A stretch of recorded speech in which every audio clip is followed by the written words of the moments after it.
चलें जी, termination of an offer कि कैसे कैसे ऑफर टर्मिनेट हो सकती है, खत्म हो सकती है, एंड अप हो सकती है। It once an offer has terminated, सबसे पहले एक जनरल प्रिंसिपल है, it can not be accepted. एक दफा ऑफर खत्म हो गई, मंसूख हो गई, टूट गई, एंड हो गई, अब उसको एक्सेप्ट नहीं कर सकते। ठीक है। So very important thing in first line of this paragraph. ठीक है। An offer can be terminated bye, अब ये कैसे कैसे टूट सकती है, खत्म हो सकती है। रिवोकेशन, जब cancellation of an offer by offerer, जिसने ऑफर कराई थी उसने किसी के एक्सेप्ट होने से पहले ही खुद ही खत्म कर दी। ठीक है।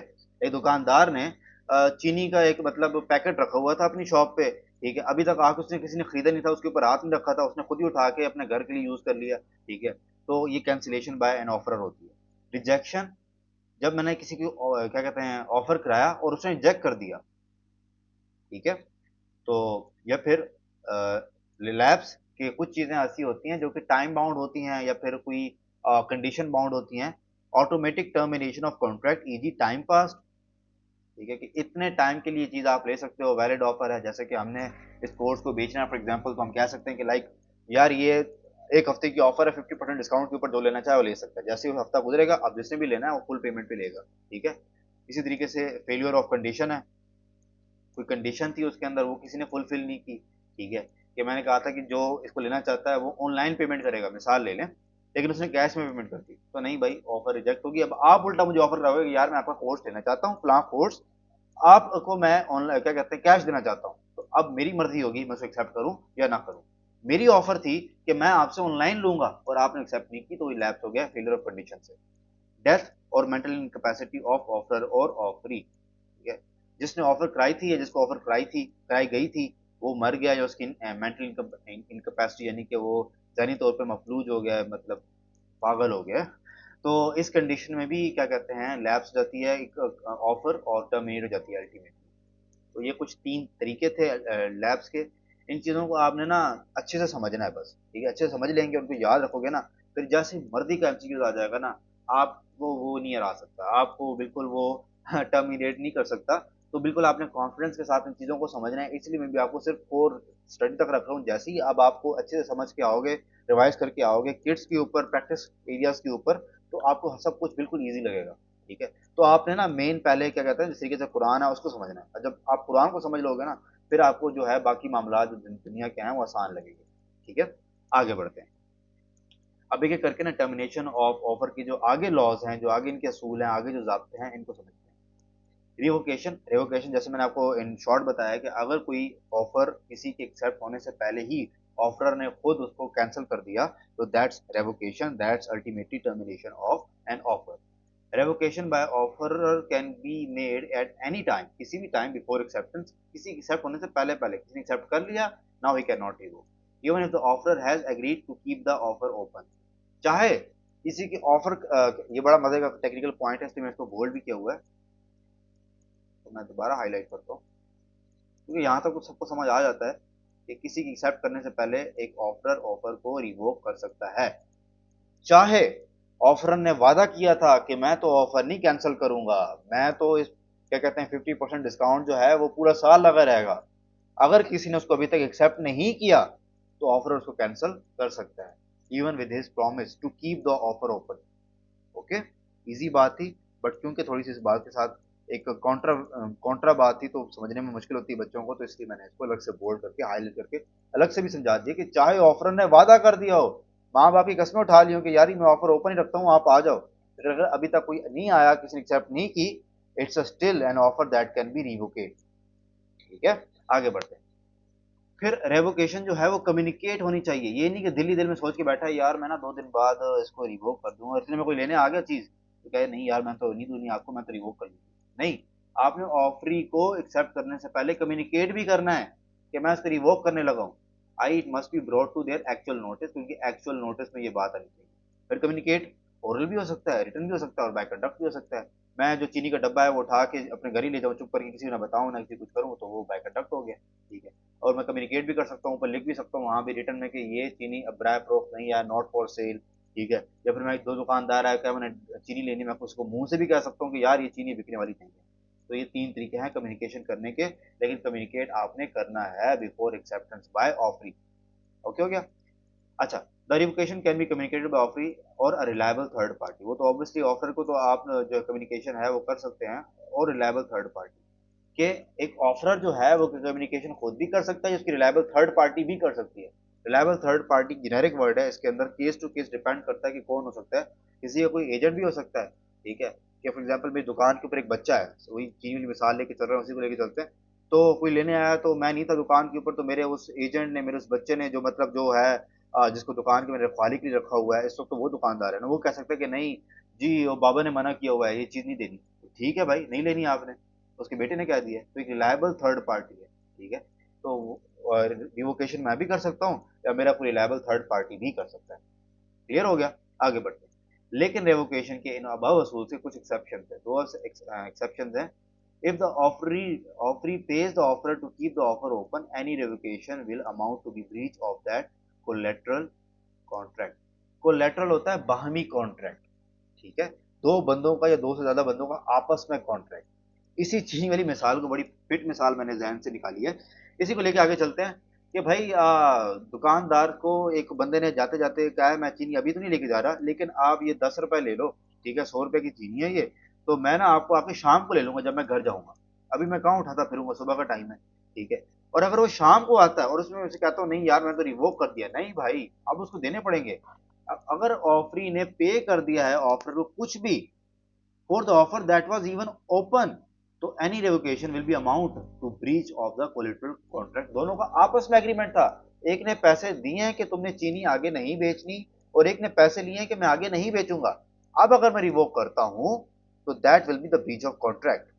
ठीक हो गया। The offeree could claim damages for the loss opportunity to accept the offer, although he or she could not accept the offer itself। ठीक है, इसके ऊपर अब ऑफरी जो है अपनी डैमेजेस क्लेम कर सकते हैं। ना सिर्फ वो अपने 10 रुपए लेगा, बल्कि कोई और XYZ बहाने जो कि लीगल होंगे, जो कि वैलिड होंगे, जो कि प्रूफ करने वाले होंगे, वो भी लगा के उसके साथ चिपका के उससे डैमेजेस अपने ले सकता है। ठीक है, कि यार वो सुबह जो चीनी का रेट था ना, दुकानों पे भी 100 रुपए था, तेरे पास भी 100 रुपए था, लेकिन अब 110 रुपए हो गए, तो मुझे 10 रुपए, मेरे अपने 10 रुपए वापस कर, मुझे ऊपर के भी 10 रुपए दे, ताकि मैं किसी दुकान के ऊपर जाऊं तो मैं भी उसको 110 रुपए की लिख लूं। ठीक है, तो इस तरीके से वो अपने जो डैमेजेस हैं, वो जो कंपनसेशन है, वो अक्वायर कर सकता है from the offer, in case offer has revoked the offer that was already paid by offering. Easy peasy. अगला है in case of unilateral option contract, open to all contract होते हैं ये। यूनिलेटरल इसी का ऑपोजिट है कोलेटरल का, जो कि जिसके अंदर एक पार्टी बस इन्वॉल्व होती है, लेकिन मैंने सबको ओपन कराया हुआ है उसके लिए कि कोई भी आके इस कॉन्ट्रैक्ट में जो है वो कंसिडरेशन पे करके या दे के वो मुझसे कंसिडरेशन ले सकता है। ठीक है, ऐसे कॉन्ट्रैक्ट में अगर क्या कहते हैं, the offerer can not revoke the offer once the offer has begun to perform the act which would amount the acceptance. मिसाल के तौर पे एक यूनिलैटरल ऑफर होती है कि उसी मिसाल को लेते हैं, कुत्ते वाली मिसाल को, कि मेरा फॉर एग्जांपल एक कुत्ता है जो कि खो गया, मैं उस मिसाल को दोबारा से रिपीट कर रहा हूँ, और मैंने सबको कहा है, ऐलान कर दिया है, गली चौराहों के ऊपर मैंने पोस्टर लगा देंगे, जो बंदा मेरा कुत्ता ढूंढ के लाएगा उसको मैं 1 लाख रुपया दूंगा। ठीक है, मैंने सबको कम्युनिकेट कर दिया, सबको पता चल गया, ओपन टू ऑल है कि जो कुत्ता लेके आएगा उसको पैसे मिलेंगे। ठीक है, अब अगर कोई बंदा गया, वो कुत्ता ढूंढ रहा था, उस बेचारे ने शहर का चप्पा चप्पा छान मारा, उसने गली गली छान मारी, उसने उसके लिए कोई अपने बाइक का फ्यूल यूज किया, आजकल वैसे फ्यूल महंगा हुआ पड़ा है, ठीक है, उसने खाना शाना कहीं बैठ के खाया कुत्ते की तलाश के अंदर, ठीक है, लेकिन उसको कुत्ता नहीं मिला। इतने में उसको खबर मिलती है, यार वो जिसने ऑफर लगाई थी ना, उसने क्या कहते हैं कि ऑफर ही रिवोक कर दिया। तो ऐसे केस में, ऐसे ओपन और यूनिलेटरल केस में, जाहिर सी बात में थोड़ी सी ऑफर के साथ जाती है, ठीक है, बट उसको भी थोड़ा सा ना तीस मार खान नहीं बनना चाहिए था ना, कि जो एक सरेआम पब्लिकली सबको कह रहा है कि जो कुत्ता लेके आएगा। तो ऐसे केस के अंदर ऑफरी उस बंदे के पास जा सकता है, कह सकता है कि यार जो मैंने कुत्ता ढूंढने के लिए एफर्ट्स किए हैं, जो मेहनत की है, जो मैंने खर्चा किया है, जो मेरे ट्रैवल की कॉस्ट हुई है, जो मेरे फूड की कॉस्ट हुई है, वो सब मुझे पे बैक करो। ठीक है, तो ये बड़ा एक टेक्निकल सा पॉइंट है, इसको आपने याद रखना है। तो offerer can not revoke the offer once the offer has begun to perform, उस बंदे ने कुत्ता ढूंढना शुरू कर दिया है, which would amount of the acceptance, जिसके लिए अमाउंट लगी फॉर द एक्सेप्टेंस की। ठीक हो गया, easy. whoever find my dog I'll pay. Now even if the he revoke offer, finding person could ask for efforts he made for it. ठीक है, जो उसने एफर्ट्स की थी वो मॉनेटरी भी हो सकती हैं, वो नॉन मॉनेटरी भी हो सकते हैं। ठीक है, कि मैंने आज जो है अपने काम पे नहीं गया तेरा कुत्ता ढूंढने की वजह से, और आज मेरी दिहाड़ी इतनी बनती है तो मुझे वो पैसे भी दे। ठीक है, ये फिर मैंने इतना टाइम लगाया और इतने मेरे पर आर से एक्सपेंस बनते हैं वो भी दो, वो भी ले सकते हैं। ठीक है, तो इस तरीके से यूनिलैटरल और ओपन कॉन्ट्रैक्ट के अंदर ये वाला मसला भी रहता है। आगे बढ़ते हैं, रेवोकेशन में समझी कि जब एक ऑफर कैंसिल करता है एक ऑफर को, ठीक है, दैट्स कॉल्ड रेवोकेशन। उसके आगे हमने सब लॉस को पढ़ा। आगे रिजेक्शन, मैंने किसी को ऑफर कराया, यार मुझे शर्ट ले लो, अगले ने कहा है कि मैंने शर्ट नहीं लेनी, जैसे सिंपल रिजेक्शन। जब ऑफरी कैंसिल कर दे एक कॉन्ट्रैक्ट को, that's called rejection. Rejection by the offeree may be outright और by the means of counter offer. ये मैंने डिटेल से आपको पहले मिसाल में समझाया कि काउंटर ऑफर से भी एक ऑफर जो है रिजेक्ट की जा सकती है। रिक्शे वाले की मैंने मिसाल दी थी कि रिक्शे वाला कहता है कि 200 रुपये लगेंगे फलां जगह तक जाने के। ठीक है, अब बदले में मैंने बजाय ऐसे कहने के कि मैंने नहीं लेना, मैंने एक काउंटर ऑफर करा दिया, नहीं मैं आपको 150 रुपये दूंगा। अब उसकी जो ऑफर है वो रिजेक्ट हो चुकी है, उसकी 200 की ऑफर रिजेक्ट हो चुकी है, और अब मैंने ऑफर किया है कि फलां जगह जाने के लिए मैं 150 रुपया दूंगा। अब अगर रिक्शे वाले को समझ में आता है कि उसको बारे में है, तो वो मेरी ऑफर को एक्सेप्ट करेगा कि हाँ 150 में आप बैठ जाओ, मैं आपको छोड़ दूंगा। ठीक है, नहीं तो उसको रिजेक्ट कर सकता है वो भी। ठीक है, तो ऑफर के बदले में अगर कोई निगोशिएशन हो रही है तो उसको कहते हैं काउंटर ऑफर, कि किसी की ऑफर को विदाउट ए निगोशिएशन मानना ही वो ऑफर होता है। अगर उसके अंदर कोई निगोशिएशन का एलिमेंट शामिल हो जाए, ठीक है, तो दैट्स काउंटर ऑफर। तो उस तरीके से भी जो है जो ऑफर है वो रिजेक्ट हो सकती है। तो कैसे हो सकती है? दो तरीकों से हो सकती है।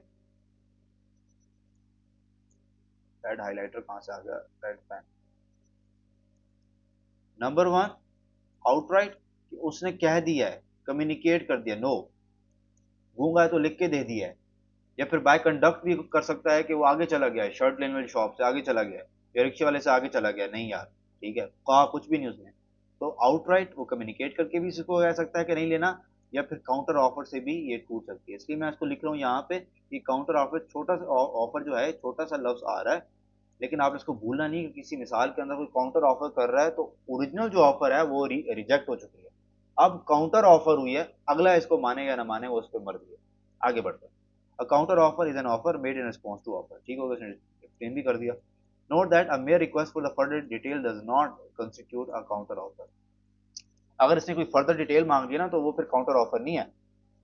जैसे कोई मिसाल, रिक्शे वाली मिसाल ही लेके चल लेते हैं जो भी चल रही है, कि रिक्शे वाले को मैंने कहा भाई साहब ये कैसे हो गया, फ्यूल तो रात को 50 रुपए कम हो गया है, आप कह रहे हो कि फ्यूल महंगा हो गया। ठीक है, आप कैसे कह रहे हो कि वहां तक का 200 लगता है। अब मैं उससे सिर्फ डिटेल्स मांग रहा हूँ। ठीक है, मैं उसको ऑफर नहीं कराई अभी तक कि मैं तो आपको 150 दूंगा, मैंने अब उससे पूछा है कि भाई तू कैसे 200 मांग रहा है। ये शर्ट वाले से, यार अभी तो पिछले ठेले के ऊपर मैं ये वाली शर्ट सेम सही इस साइज की, इसी स्टफ की शर्ट, इसी कलर की शर्ट, भाई मैं 200 की देख के आया, तू मुझे कैसे 300 रुपये मांग रहा है। तो मैं सिर्फ रिक्वेस्ट उसको कर रहा हूँ, रिक्वेस्ट कर रहा हूँ कि डिटेल्स बता कैसे है चीज। ठीक है, तो अगर ऐसी कोई क्या कहते हैं काउंटर ऑफर, इसको काउंटर ऑफर नहीं कहते, ऐसी कोई डिटेल अगर कोई रिक्वायर कर रहा है तो that's not a counter offer, that's mayor request for further details. ठीक है, तो अपने छोटे छोटे फर्क हैं, और ये आम सी बातें जो हमारी डेली लाइफ में होती हैं। आप, मैं एक मिसाल दे रहा हूँ, आप 20 मिसालें और आपके जहन में आ रही होंगी। तो ऐसी चीजों को आपने लॉ की नजर से भी देखना है अब, और इसको याद रखना है। तीसरा तरीका है लैप्स, जो कि हमने पढ़ा था कि 3 तरीकों से हो सकता है। अच्छा, उसमें क्या है, एक तो है डेथ, दूसरा है फेलियर ऑफ कंडीशन, और तीसरा एक्सपायरी। और भी तरीके हैं बट आपके लेवल पे 3 तरीके। ऑफर, जिसने ऑफर कराई थी वही मर गया। ठीक है, वो तो हो गया बेचारा, मर गया तो खैर थोड़ा सा हार्श वर्ड हो जाता है। Unless the offer accept in ignorance of death. ये बहुत इंपॉर्टेंट पॉइंट है। देखिए उसने ब्रैकेट्स में लिख दिया है, लेकिन इसके ऊपर अगर सवाल बन के आ जाए ना तो वो तो बच्चा तो यहाँ तक फंसा रहेगा कि डेट, हाँ जी ऑफर मर गया सवाल के अंदर, ठीक हो गया, आगे बढ़ो, ये तो ऑफर नहीं है, ये तो लैप्स हो गई है। नहीं, अगर ऑफरी ने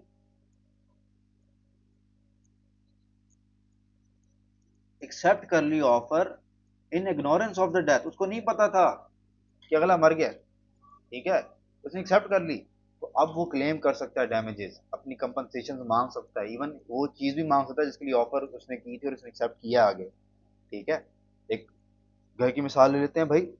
एक बंदा था, उसने अपना घर बेचना था, सब कुछ हो गया, उसने एग्रीमेंट भी हो गया, उसने ऑफर किया एक बंदे को, एक बंदे ने उसको एक्सेप्ट कर लिया, डीड भी बन गया, साइन भी हो गया, सब कुछ हो गया। घर कब ट्रांसफर होगा जी? यार हमने इसके ऊपर थोड़ा काम शाम कराना है, अभी आपको ना 100% घर जो है ना बना के 1 हफ्ते के अंदर आपको ना आपको पोसेशन में देते हैं आपकी। ठीक हो गया, मैं अपने गाँव आ गया। ठीक है। अब जी मैं हफ्ते बाद आया हूँ वहाँ पे तो भाई मैयत पड़ी थी, चिता उनकी जल रही थी। ठीक है, मैं वहाँ पे, ये क्या है, ये कौन फोत हो गया है? वही जिसने आपको ऑफर कराई थी वो फोत हो गया है। अब इस बेस के ऊपर उसके जो बेटे हैं वो मुझे नहीं कह सकते यार आपको घर नहीं देना, नहीं भाई हमारे पास कॉन्ट्रैक्ट है, ये देखो आपके बाबा जी के साइन है इसके ऊपर, तो मुझे अब जमीन दो। तो अगर मुझे नहीं पता था कि ऑफर फोत हो गया, अल्लाह को प्यारा हो गया है, तो मैं अब क्लेम कर सकता हूँ अपनी चीज। या फिर मुझे मेरे बेटे उसके जो बेटे हैं, या तो मुझे जमीन घर देंगे वो वाला, या फिर मुझे पैसे देंगे जो मैंने दिए थे। ठीक है। और अब शायद पैसे 7 दिन के ऊपर वाले दें। समझ रहे हैं बात को, क्योंकि अब तो जाहिर सी बात है ओवर द पीरियड प्रॉपर्टी की अमाउंट वैल्यू होती है ना। तो अब सपोज उन 7 दिनों में वहां पे कोई स्कूल बन गया है, अब कोई नई नहर निकल आई है, उस घर का रेट जो है वो 7 दिन बाद और है, तो अब मुझे वो नए घर वाले पैसे देंगे, वो पुराने घर वाले पैसे नहीं देंगे। तो अगर तो डेथ ऑफ ऑफर हो गई है तो वो तो लैप्स है, जनरल रूल हो गया। लेकिन अगर ऑफरी को नहीं पता था तो फिर वो क्लेम कर सकता है। ठीक हो गया। या फिर डेथ ऑफ ऑफर ही, इसका कोई एक्सेप्शन नहीं, क्योंकि जिसको ऑफर कराई गई थी वही फोत हो गया। ठीक है, तो गल मुक गई। अब किसी और को मैं ढूंढूं जिसको मैं बेच सकूं। फिर है failure of a condition, if the offer was made subject to condition it will be lapse of the failure of that condition. वही वाली बात है, अगर कोई कंडीशन अटैच थी, जैसी वो कंडीशन फुलफिल नहीं हुई, तो अब जो है ऑफर लैप्स हो गई है। वैसे मैंने एक पेमेंट का तरीका बताया था कि यार आपको ऑफर तभी एक्सेप्टेबल है जब ऑनलाइन पेमेंट करोगे, मुझे अगले ने कैश दे दिया तो नहीं भाई आपकी कंडीशन एक्सेप्ट नहीं होगी। ठीक। ऐसे कोई भी और कंडीशन है, अगर वो मीट नहीं होती तो वो लैप्स हो गई है। मैंने कंडीशन रखी थी कि हाँ भी कोई भी 50 साल का बंदा आके ये कमीज ले सकता है, मुझसे एक मिसाल ले रहा हूँ, जस्ट रैंडम सी मिसाल मेरे ध्यान में आ रही है। ठीक है। कोई 40 साल का बच्चा आके ले गया। ठीक है। तो वो जो थी ना ऑफर वो लैप्स हो गई after the expiry of fix time और आफ्टर रीजनेबल टाइम। ठीक है, फिक्स टाइम भी हो सकता है, जैसे मैंने हमने पढ़ा था कि एक लिमिटेशन पीरियड होता है, डीड का टाइम होता है। ठीक है। जैसे ही वो टाइम गुजरता है, मेरी जो ऑफर है, ठीक है, ये मैं आपको दे रहा हूँ 1 हफ्ते के लिए, तो जैसे वो टाइम गुजर गया ऑफर वो लैप्स हो गई है। ठीक है। या फिर रीजनेबल टाइम भी हो सकता है किसी चीज़ का, जैसे कोई पेरिशेबल गुड है, इसके लगी भी वहाँ पे लाइन निकली है। What is the reasonable time may be depend on subject matter of the contract. यहाँ पे इसलिए लॉ ने आपको बाउंड नहीं किया, क्योंकि चीज मैटर करती है टाइम टू टाइम। ठीक है। इवन आजकल तो जो शर्ट हैं वो भी सीजन के लिए टाइम बाउंड होती हैं, एक सीजन में चलती हैं अगले सीजन में नहीं चलती। इवन इसलिए जब ये कोई सीजन आउट होता है तो जो ब्रांड्स होते हैं, आउटलेट्स होते हैं, वो अपने जो ऐसे स्टॉक होते हैं वो आधे रेट से बेच रहे होते हैं, 50% ऑफ, 70% ऑफ, क्योंकि उनको पता है अगले जब सर्दियाँ आएंगी ना तो दोबारा नहीं बिकने, ये अगले साल नए ट्रेंड होंगे, नए फैशन होंगे, नए चीजें होंगी, तो हमारा अगर ये माल हम बेचेंगे तो नहीं बिकेगा, तो उसको अभी जितने में निकलता है निकालो, कॉस्ट के ऊपर थोड़ा सा प्रॉफिट रख के निकालो इसको। ठीक है। तो अगर तो कोई चीज़ है उसको, अगर फॉर एग्जांपल एक टाइम था उसके लिए थी, जैसे वो टाइम गुजरता है अब आप जो ऑफर है वो लैप्स हो गई है, एक्सपायर हो गई है। ठीक है। टाइम बाउंड को एक्सपायर से भी याद रख सकते हो। फिर if a good are perishable the time for the lapse will be very short. इसने जनरल सी बात कर दी है समझाने के लिए कि कोई ऐसी चीज़ है जो पेरिशेबल है, पेरिशेबल यानी कि जो जल्दी खराब हो जाती है, जैसे फ्रूट्स हैं। ठीक है। अब फॉर एग्जाम्पल मैंने एक पाइन देखा है, वहाँ पे रेडी के ऊपर लगा हुआ था 100 रुपये। ठीक है। अब मैं दुकानदार के पास गया हूँ, मैंने उसको 10 रुपये दे दिए पाइन के। ठीक है। और मैं उसे कहता हूँ कि ना मैं शाम को आऊँगा आपके पास। ठीक है। वो कहता है ठीक हो गया, आप आ जाना शाम को, मैं आपका पाइन ना साइड पर रख रहा हूँ, ये तो कुछ शापर मैं इसको पैक करके ना साइड पर रख दिया। शाम गुजर गई, अगला दिन गुजर गया, 2 दिन गुजर गया, 3 दिन गुजर गया, चौथे दिन में उसके बाद कहता हूँ यार मुझे मेरा पाइनएप्पल तो दे। वो कहता है ये लो। ठीक है। तो अब तो वो पेरिशेबल गुड थी, खराब हो गई है। ठीक है। वो कह रहा है भाई वो तो खराब हो गया था, उसको मैंने फेंक दिया है। तो भाई वैलिड बात है, उसने आपको शाम का टाइम मांगा था, आप शाम में आपको लेना था, आपने आपने नहीं लिया, टाइम गुजर गया है, और वो थी भी पेरिशेबल गुड, अब आप उससे क्लेम नहीं ले सकते, ऑफर जो है वो लैप्स हो गया। ओके हो गया। अच्छा, इसके बाद एक्सेप्टेंस समझते हैं, यहाँ तक इसको रखते हैं।